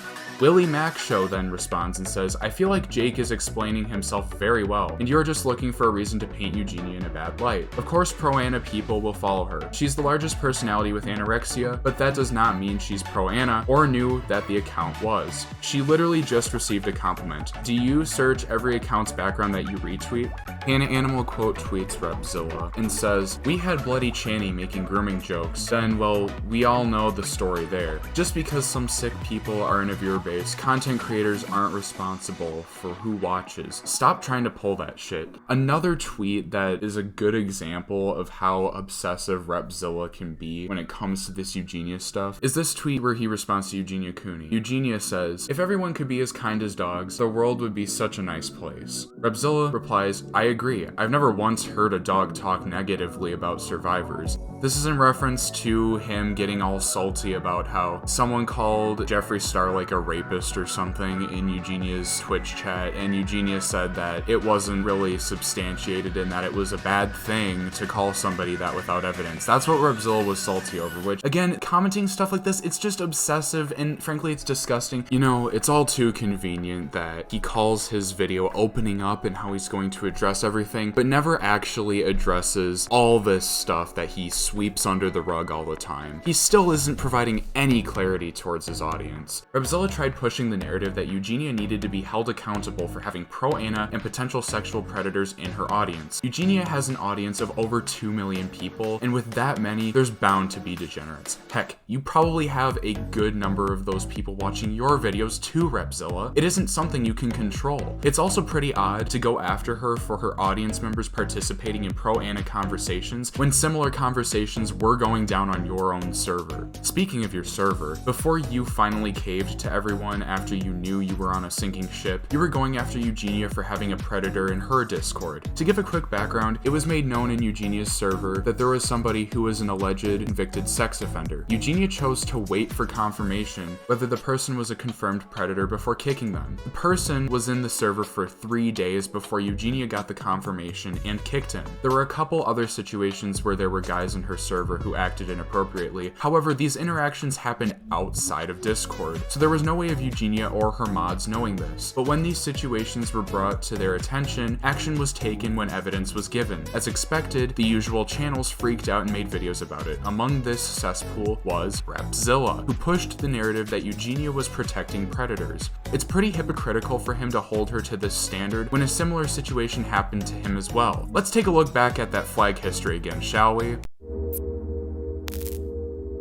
The other video in Repzilla's flag history that caught my eye was a video called Repzilla Defends His Discord Buddies from Crows of Judgement. The video was a Repzilla parody clowning on him over the situation where an adult who would talk sexually with minors was in his Discord server. A Discord server, I should add, that Repzilla advertised as being a secure and safe place for people to be. Just so you know, a Discord server at the highest security only requires a verified phone number to be linked to the Discord account, which is what most people already have. Repzilla, I know you say the issues have been fixed, which is convenient since I was told that you deleted a ton of the channels on there when you were being criticized for the Sammy Vapor stuff this year. But I know that really hasn't changed anything considering I know a lot of people who have easily gotten in on alt accounts without a problem. Anyway, let's get on to the Sammy Vapor Studios situation. Sammy Vapor Studios was a person who came into the Crows of Judgement server after he saw them do an anime stream, and later joined Steve DeLive's server as well. Regardless of what your thoughts are of Steve, he did play a huge role in outing Sammy for being the sick person he is, so just hear me out for this. Steve and Sammy got into a fight one day in Steve's server after Sammy got mad at Steve's wording after Sammy asked him if he wanted to play action figures. This led to Sammy getting kicked from the server due to spam. Steve went into Sammy's personal server later on due to him hearing rumors that Sammy was trying to get a bunch of people to make hit pieces on him. Instead of finding gossip messages about him when he joined, Steve was met with messages of Sammy exchanging hentai with a bunch of minors. After he archived everything, Steve brought the evidence he needed to Crow, who then banned Sammy Vapor from his server. After the evidence was shared around, people who previously associated with Sammy turned on him and made videos on the situation. Sometime later, Crow received an anonymous tip-off that Sammy was actively interacting with people in Repzilla's server. This was shared because at the time there was bad blood between Repzilla and the Crows of Judgement. Judgement. Crow made a tweet warning Repzilla about Sammy being in his server and included the evidence of him being a creep towards children. After being notified, Repzilla actually did remove Sammy from the server, and that was that. What makes things strange is that when he was on blast for the Eugenia stuff, I called him out on what happened with Sammy and pointed out how he needed to hold himself to the same standard he holds others to, something I still stand by. The old tweet from Crow resurfaced, and Repzilla was put on blast for the hypocrisy. In response, Repzilla denied Sammy being a predator, even though he was shown the evidence before and even took action against it. Instead, he blamed Sammy as being a troll account run by Steve, later denying that Sammy even existed, until Steve confronted him in DMs and caught him in a lie. This is something common with Repzilla, where he will either deny something was ever said or happened until put in the spot where he can't lie anymore, or he goes the extra mile to hide anything that might give him a negative perception. I know he's going to say he flagged the video because Crow most likely threw insults at him, but anyone who knows how Repzilla operates at this point knows he flagged it to avoid the situation getting talked about. Speaking of Repzilla not talking about things, it would be a waste to have a video this long and not bring up how the man who prides himself on bringing awareness ignored an opportunity to bring awareness about an actual pedophile. Now, I know no creator is obligated to cover everything their audience wants, but Repzilla gave these girls false hope by acknowledging the situation when he was sent evidence. It all started back when Repzilla took a Twitter user named Dissociative's tweet out of context and used it in a video about Eugenia Cooney, framing the tweet as if it was telling her not to get help. A friend of Dez's left a comment with a timestamp of when the tweet was shown and pointed out that the tweet was used out of context. They further point out how he ignored messages from a mutual friend of theirs named Reese in regards to Dez being groomed by now former content creator Asman. These messages were sent to him via his Instagram, which he links in the description of his videos for where people could contact him about video topics. Conveniently, he has since removed the link, most likely due to the criticism he received for ignoring what was sent to him. If you want more details in regards to the Asman situation, I covered the situation and the thread that Dez posted on both Toy Bounty Hunters and Xylie Gets Reel's streams. I will also post a link to the Twitter thread itself. It's also important to note that this info was first sent to Belle Aubrey in January of 2021, who said she was sharing it with Repzilla. I'm gonna be real with you guys, I'm not gonna take Belle Aubrey at her word for everything because, like I said before, she's a nutso, but this does confirm that Repzilla and Belle were in some sort of contact since at least January. The comment that was left on the video has since been removed for some strange reason. Emmy, another friend of Dez, reached out to Repzilla over Instagram to let him know that he used Dez's tweet out of context and that it was creating issues because his audience thought Dez was pro-Anna. It should be noted that Repzilla does know who Emmy and Dez are, not just because of what he was told in regards to the tweet and Asman thing, but because they would frequently interact with his tweets and he would respond. This might sound like irrelevant information, but trust me, it'll be important soon. Reese sent Repzilla the Twitter thread that Dez made regarding her experience with Asman, which goes into extensive detail on what occurred between the two. I don't want to sidetrack this segment too much, but I do gotta say, this is probably one of the best Twitter threads by far that I've seen that exists in terms of presenting evidence. When this all blew up while he was under fire for the Eugenia stuff, Repzilla denied ever being made aware of the Asman situation, which didn't really work in his favor. As seen in the screenshot from his DMs with Reese, he acknowledges what was sent. All the evidence was easily accessible and handed to him on a silver platter. He didn't even need to do any of the research. Yet Repzilla chose to ghost a victim of grooming in order to pursue a vendetta against Eugenia Cooney with Belle Aubrey, because yes, at the time that this stuff was sent to him, it was around the same time he started picking up his outrage towards Eugenia Cooney once again. The only reason I'm even mentioning this situation is to give yet another example of how Repzilla's whole helping the cause and staking up for survivors is bullshit. I'm just saying it how it is. It's pretty piss poor for the man who prides himself on spreading awareness would rather advocate for someone with an illness to be deplatformed instead of bringing actual awareness to a situation where a legit pedophile got away. Again, if you want more specifics about Asman, I'll be linking both streams where the other creators and I go over the thread. To wrap up this whole debacle, Dez tweeted at Repzilla as he never corrected the record on misrepresenting the tweet in his video from May. When Repzilla released the opening up video in December of 2021, Emmy, dissatisfied that he failed to address not only misrepresenting Dez, but also not addressing why he ignored Reese when she gave him the information on Asman, commented on how he never addressed these situations. Her comment was removed not long after she posted it, something Repzilla seems to have a habit of doing, and was blocked from commenting any more on his channel. He also removed comments from people taking issue with how he never really owned owned up to his actions during the Eugenia Cooney situation. Hanna Animal decided to conduct a small test and pasted the exact comment Emmy had posted word for word to see if it would get removed. Repzilla, you're still avoiding some subjects. Where's the apology to the people you misrepresented on purpose? Where's the apology to Des? To the donor of Eugenia who you accused of wanting her to move a box? Where are these apologies? Where's the apology to us, Des, Girl 2, Cy, and Reese? Sarah was after you were told about the situation. Repzilla, you need to own up to this. Admit you ignored us. You talked to Reese and can be proven to have done so. I reached out to you because you took my best friend out of context. Where's the accountability? Instead of it getting removed, Repzilla actually responded, denying he knew who the people were that were named in the comment, even though he had liked and responded to their Twitter replies, as well as received a notice from them prior to the May video on Eugenia in DMs. He was also well aware of their names due to his knowledge of Xylie's stream where both Xylie and I went over the Asman thread. Repzilla responded to the comments saying, I don't know who these people are that you're talking about. Still, as far as Eugenia goes, I made content in the past that I no longer stand by and have removed some of that content and apologized to Eugenia directly, but that isn't what this video is about for me, so I didn't include it. I clarified my intentions in a few videos at the end because I could have done better in those said videos, which is why I brought them up. I could link said apology if needed, and maybe I will. I'm still processing things and will update the pinned comment when I figure it out. What doesn't add up about this is that Repzilla made the video called Opening Up, and he said he would be addressing everything he was receiving criticism for. This included the Asman stuff and ignoring the DMs from people. He only cherry-picked stuff, and this is a clear example of him trying to weasel his way out of it.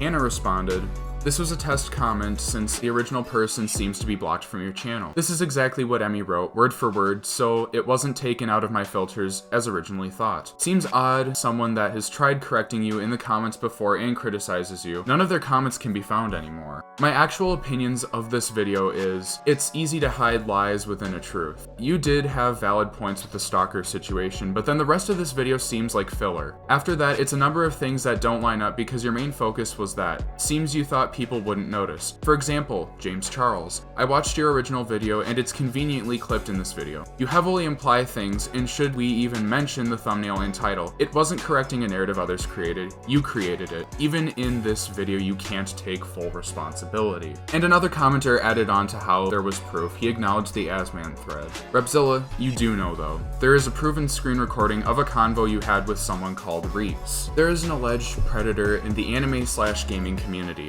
There is a YouTuber named Asman who is inappropriately talking to young minors. He would play hentai games and broadcast it to his audience, and showed two characters having sex in Artificial Academy 2. It was all around inappropriate, and the evidence the victims gave to prove that Asman, also known as Nathan, groomed them is in the link below. This started in December of 2020, but no one is talking about it. It's ongoing as well. Another victim came forward today, and she links the Twitter thread that Des created. Another victim is speaking out.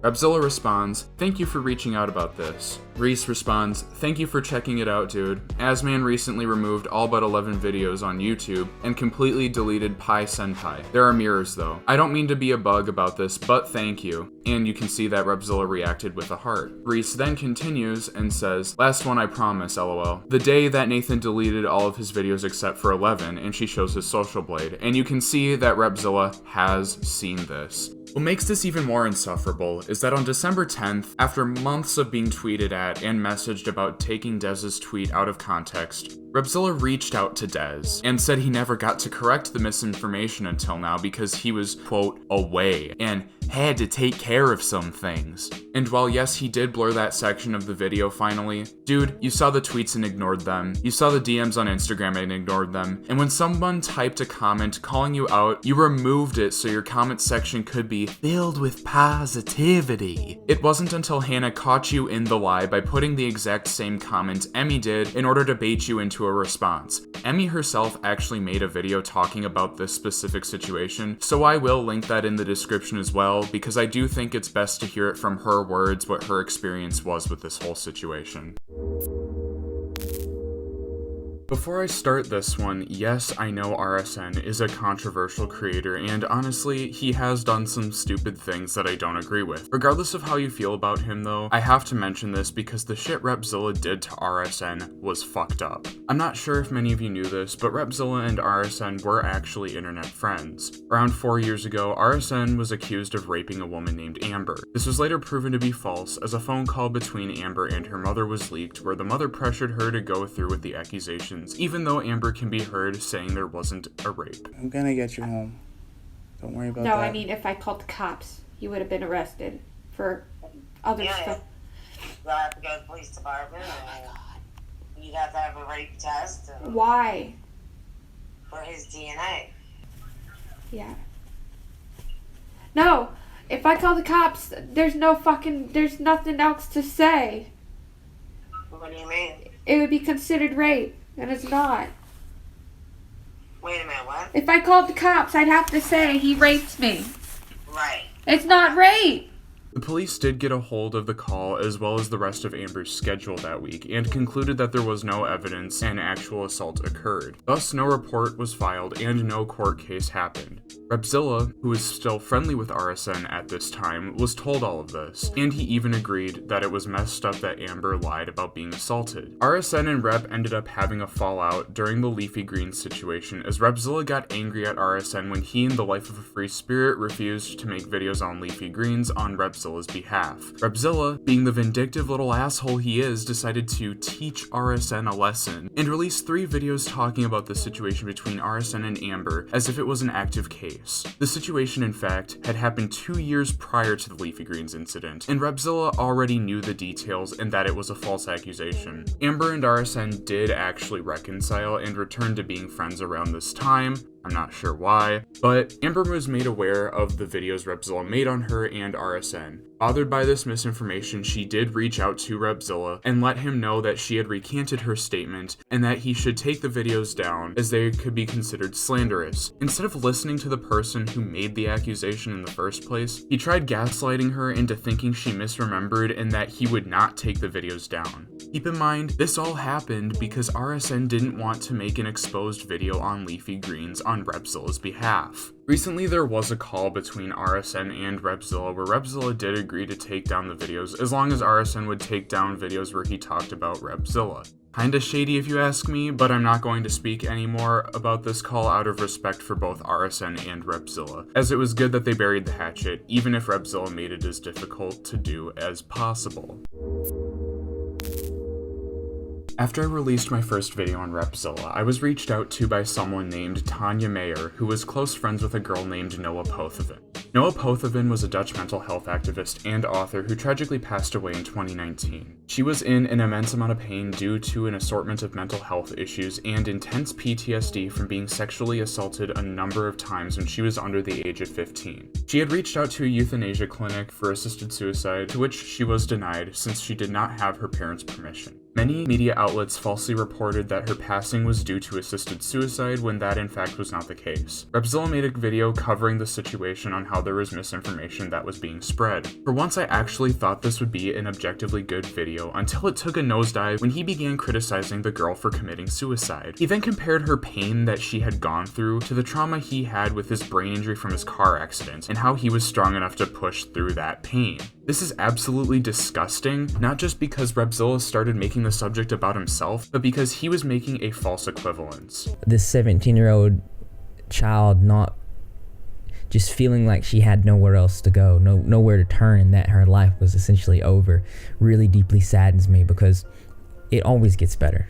I remember back in 2017 after my accident, it was just deep depression, and we've all been there. And if I had done anything, if I had just given up then I wouldn't have all you guys now. And I've had multiple times throughout my life where things just seemed so dark, and you just move forward. I mean, it's hard and it's difficult, but you gotta go forward. These things happen. You're gonna feel bad. Not every day is gonna be the best day, man. But just from my experience, and I've been there, like, it does get better. as I said, I am going to put some resources down below for you guys, and if you need to reach out to me, any social media, you can reach out to me any way that you feel comfortable, because I'm here for you. And as always, you can reach out to me on Discord, email, whatever you feel comfortable with doing. But in all seriousness though, if you're feeling down or depressed or you need someone to talk to, reaching out to your favorite influencer should be the last of your options. Having a traumatic brain injury is a very different experience from being assaulted multiple times as a child. It's common sense not to compare one person's personal trauma to someone else's, and anyone who does that is just plain stupid. Tanya actually commented on his video saying there was missing context he failed to add about Noah's passing. She reached out to him on Instagram to provide more information regarding Noah's state and what she was going through when she was in recovery. Repzilla responded and asked to set up a Discord call with her to share more, which, after him being late to responding and sleepy, never got back to her about the call. After a number of failed attempts at getting him to answer her calls, fed up with his incompetence, Tanya sent a last string of messages to him and reminded him that the video was still up and he didn't even make the effort to clarify the misinformation on Noah, even though he was well aware that there were errors. I'm going to read out the messages between Repzilla and Tanya. Some of her messages are a bit broken because English is not her first language, so I will try to read them the best I can. Hey Repzilla, I know you don't know me and this is an older topic. I wanted to ask about the video about Noa Pothoven. She was my best friend before her passing, and I still have a lot of grief in me. I do love what you make, and it showed up again on my homepage. I did watch it now for the second time because this was all in the news and was not what happened. We lived at the same mental health unit for a year. The last year of her life, she was out of option. An ECT is what made her go back at her ED and self-harm. She was 17 years old, not an adult. It got so bad that she stopped eating and drinking, and with already a broken body, she went into a coma at the hospital. The hospital gave her a feeding tube when she was in a coma. After a week, there was a hospital bed that was brought to her house. Awakened outpatient, nobody could help her anymore, so I was there every day. The part that says she got a choice to die with help is not the case. She was too young, only when 18 years and older was the law at the time. So the tube was needed to let her stay alive. She did want to sleep in, but the suffering in being 17 gave no choice and the tube got out, and she starved to death. Her mom did not want to make her go through more pain, and she also had psychosis at that point.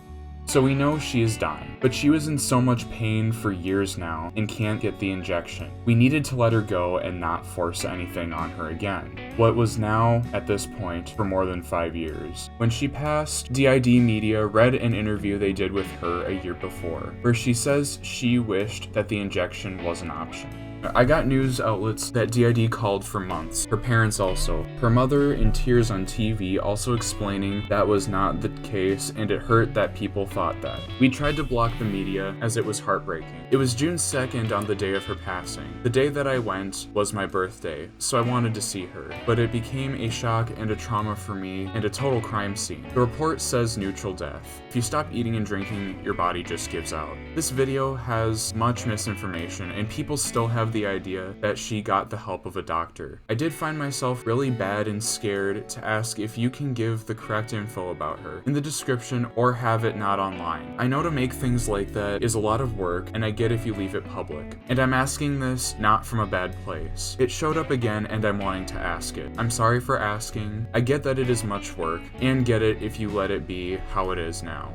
If I can clear information, or you want proof of my friendship with Noah, please feel free to ask, or ask for any details I didn't share. The time of her last therapy, I was in an ICU for mental health, next to where she got the ECT. I stayed at the ICU place from Parnasia K-Cap, Nectarine Strat. She did go to the outpatient Mango Strat. There is one clinic there, and also there is a center for all the additional drugs that can help. It's kind of like a mental health mini-city. I have stayed in 5 places there. I have now been in healthcare for more than 13 years, with still not really knowing why. We think now that I have the conversion disorder, what showed up in borderline polydrugs disorder, and an eating disorder, but this is all conversion disorder, or functional neurologic symptom disorder as it's named. Noah and I were in an ICU for eating disorders in 2015. Long text, I try to explain it as good as I can. I'm Dutch, so my English is bad. Sorry for that. Thanks for the time. Hope that I explained the situation as best I could.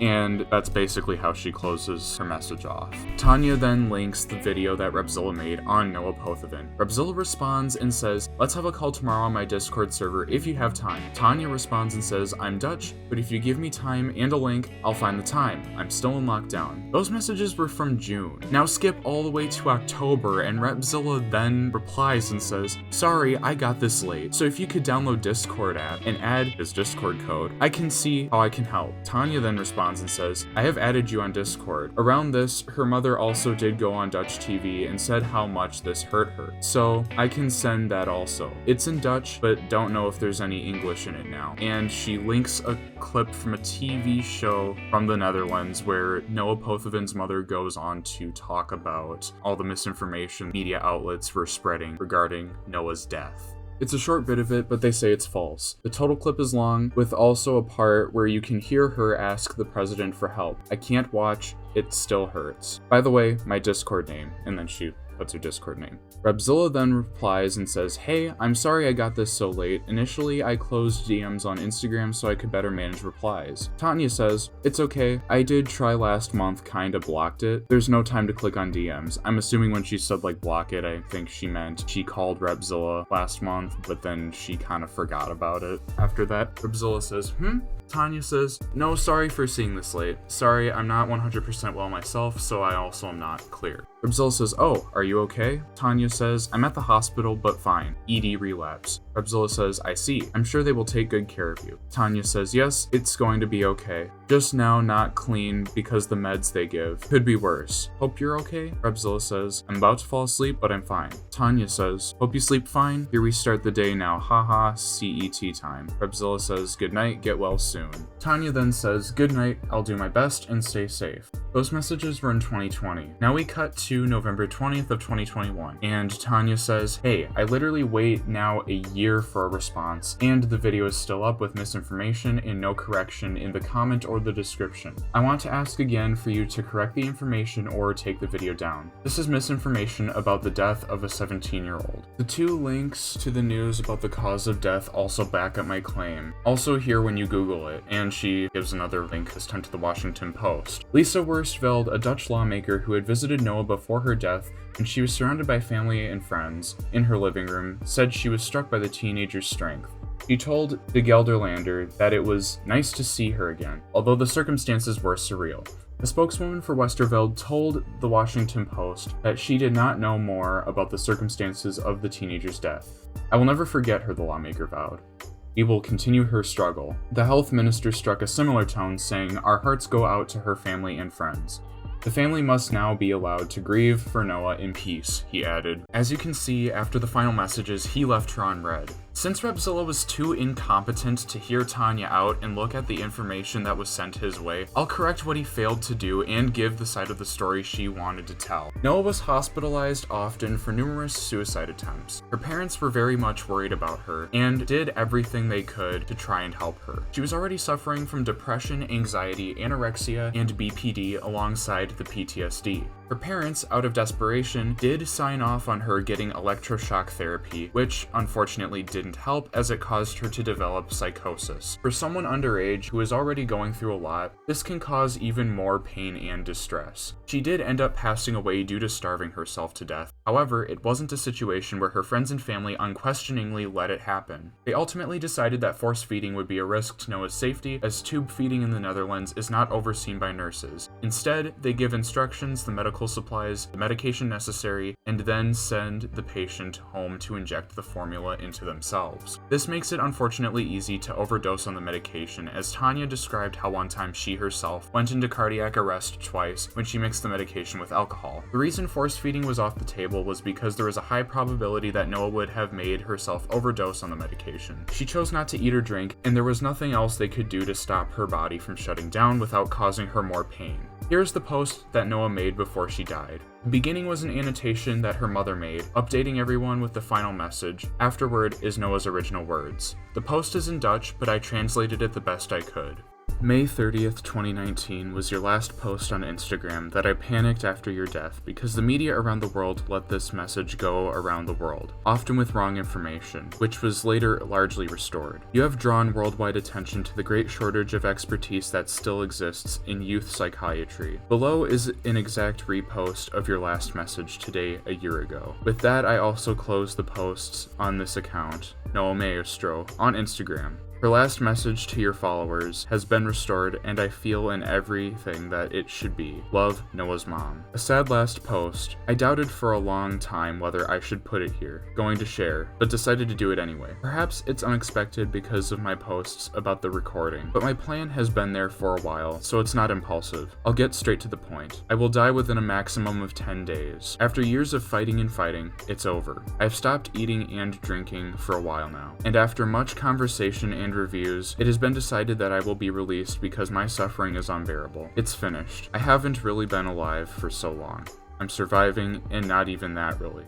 I'm still breathing, but I'm not alive. I am well looked after, I am on strong pain relief, and I am with my family all day. I am in a hospital bed in the living room. I am in the process of saying goodbye to the most important people in my life. I can no longer read, and I can hardly text anymore. If I don't approach you myself, I won't be able to say goodbye. I'm very weak, so limit this to the most important people. I hereby also ask, if you don't want to spam me with please, if this is possible, I can't handle that anymore. It's fine this way. Don't convince me this isn't right.